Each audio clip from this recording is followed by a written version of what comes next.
या कुटुंब चित्रपटाच्या निमित्तानं किंवा त्या एकूण प्रोसेसमध्ये असं कुठला क्षण होता की जो खूप लक्षात ठेवावासा वाटला?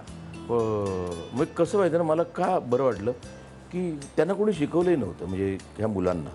नाही सुदेशने त्यांना सांगितलं, नाही मी सांगितलं. पण पहिल्या दिवशी शूटिंगपासून ना मिहिरने आणि गौरीने वीणाला आणि जितूला कधीच काका किंवा काकू म्हटलं नाही किंवा मामी म्हटलं नाही. पहिल्या दिवसा शूटिंगपासून ते आजही त्यांना बाहेर भेटले तर ते आई बाबाच म्हणतात.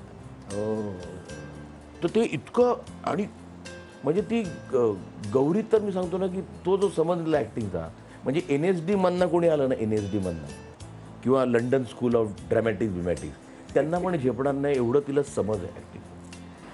अरे सहज आहे, खूप खूप सहजता आहे म्हणजे खरंच असा चित्रपट आपल्या जवळच्या चित्रपटगृहात प्रदर्शित झालेला आहे. प्रत्येक घरातल्या प्रत्येकाला आपलासा वाटेल असा हा चित्रपट आहे.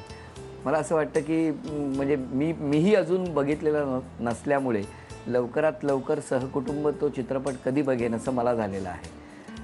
आत्ता या ठिकाणी आपण या कुटुंब चित्रपटातल्या किंबहुना या कुटुंबातल्या एका सदस्याला भेटणार आहोत.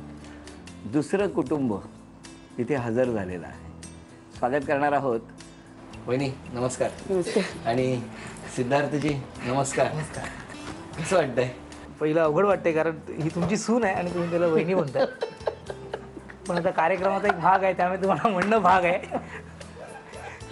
पण चांगलं वाटतं आणि कुटुंबाच्या निमित्ताने या कार्यक्रमात सहभागी होण्याचा असं काय मान मिळाला असं म्हणूया, आणि ते बरं वाटतं. खरं बरोबर. बरं, इतका बिझी असतो, कुटुंबासाठी वेळ देतो का? हो देतो, जेव्हा असतो घरी तेव्हा नाही, जेव्हा असतो तेव्हा देणारच ना.